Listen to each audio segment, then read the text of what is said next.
Tama. What do you call this? Ito yung binahiti daddy's hate. What do you call this? Ipis. Or tama. Cockroach, ipis. So, saan dyan yung nagsasabi sa letter B? Letter B or bubuyo. Tama. Good. Okay, hi guys, welcome to our channel. So, mayroon akong introduce na bagong learning app na promote ng DepEd kasi nga dahil nga sa COVID-19 pandemic.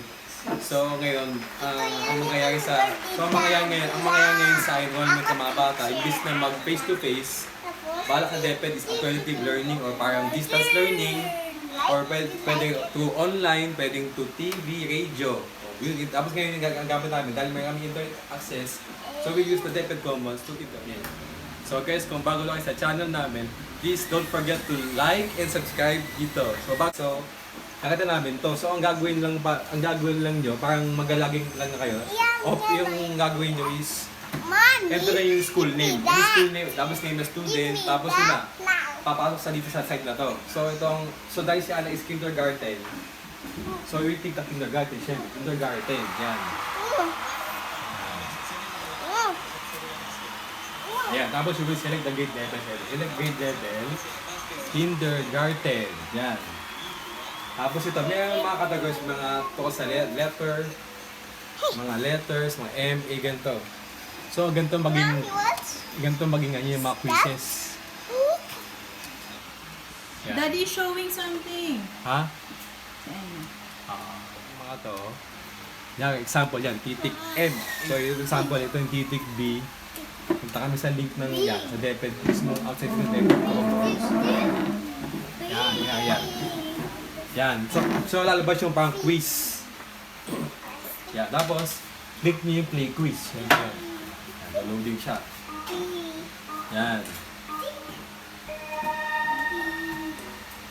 So ganyan yung magiging form. Parang, ang gagawin, parang way na pag-aaral, dito may mo kay Ayn ako yung picture dyan kung nag-start sa letter B. Kunyari, dyan, so malabas dyan, B is basket. So letter B, so pipili mo. Parang ganito lang yan, ganito kasimple. So ganito po guys, ganito po ang gagawin natin sa DepEd Commons. Habang mangyayari, kasi yung mga these years of enrollment, malamang mostly yung mga parents, parang na online learning na lang, imbis na mag face-to-face kasi kaya may iwas natin yung exposure sa COVID-19. So yun po, to be safe lang talaga. Bale, encourage ko kayo na magpunta kayo sa site ng DepEd Commons. Bale ito yun, yung deped.gov.ph. Yun, Commons. Commons.deped.gov.ph. So dyan yung i-check yung kaya po sa site para i-click nyo yung mga kunyari, ang redact si grade 1. So click nyo yung dito sa left side yung grade 1. So ganito yun. Ayan. Sabi mo madali ka naman siya i-navigate. Oh yeah, kunyari. Dali dapat kasi kunyari ito.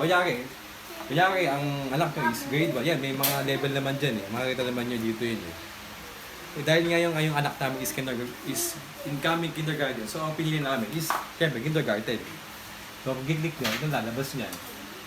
Kindergarten. So ito yung mga lessons. So more on more on letters, ganun lang, words. Yan, titik, M, A, S, ganun.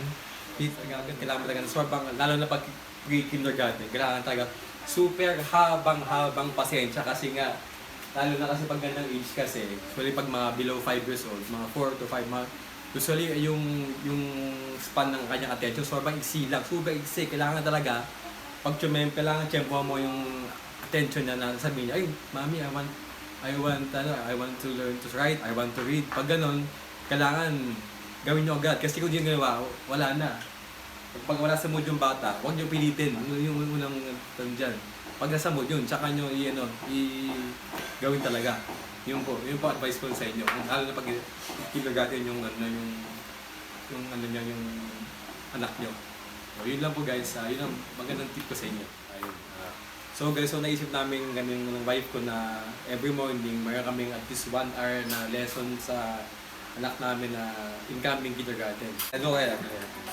Our lesson for today is vowels in Tagalog, Filipino. What's that? Okay. Vowels. Aina, what do you call that? What do you call this, Aina? Raining. Rain, tama. Correct is correct in English, rain. In Filipino or Tagalog of rain is ulan. Ulan. U. So, where is the letter U there? U. Yung U. Wait pa. Here is the letter O. It's ulan. It's ulan. Is it ulan? Ulan. Okay. Let's find letter U. Correct. Letter U. Letter, B. B. Letter B. Oh. So, ano ang tawag? So, ang tawag dito, what do you call this, Aina? Actually, ang tawag dito is paaralan. In English is school. School. Ito, ang tawag dito is hospital. In Tagalog is hospital. So, wala lang H. Hospital. So, ito, Aina. Ito yung bahay. House or bahay in Tagalog. So, bahay starts with the letter B. Yan. So, B. Yan. Kaya yan. So, letter 4. So, B. It starts with the letter B, di ba? Tama. Water. Okay.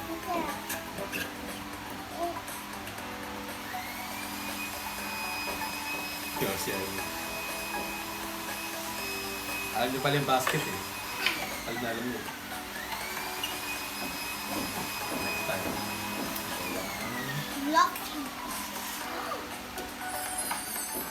Ay na, bumbilya na. Bumbilya. Paano tayo? Bumbilya. Ito. Bumbilya tayo dyan. Bumbilya. Tapos pa dyan bumbilya. Bumbilya starts with the letter B. So, saan dyan yung bumbilya dyan? Saan dyan yung bumbilya? Ipang ganito. B, okay.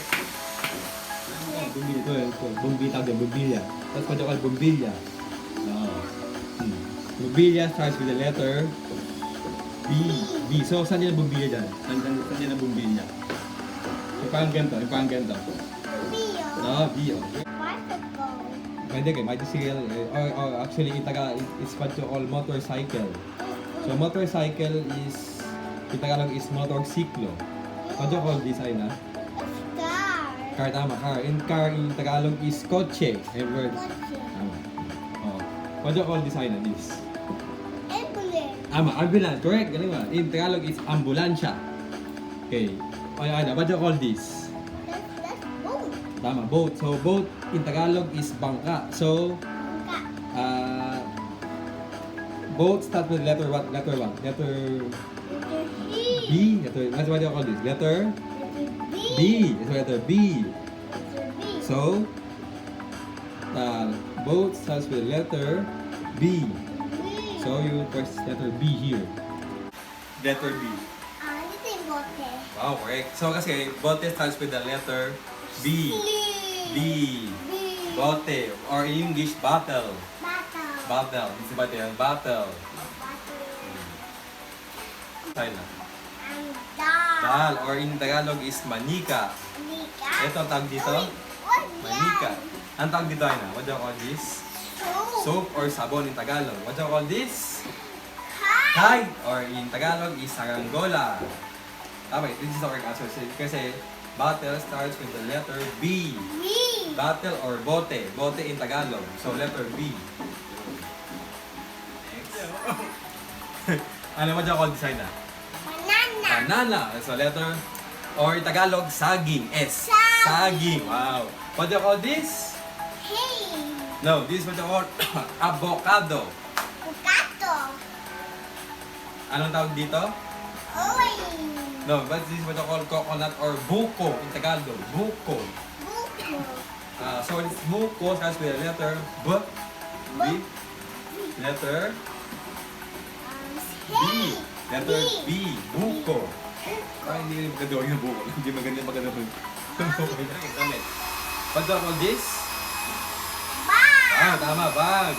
What do you call this?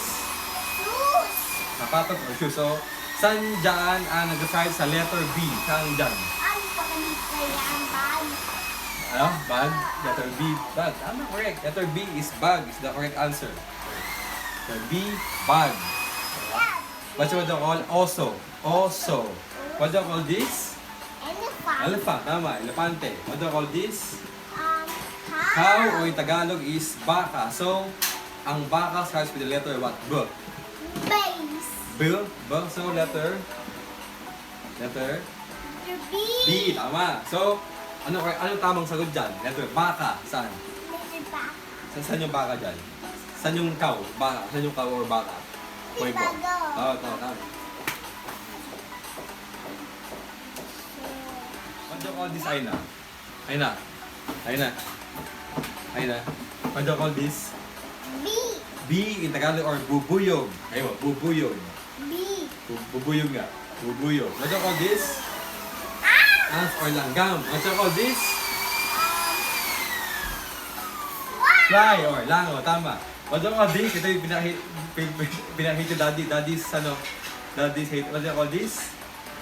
Ipis. Ipis or kama. Coach ipis. So, saan dyan yung nag-start sa letter B? Ito. Letter B or bubuyog. Tama. Oh, good job. Good. Good. Next. Last tayo. Yay!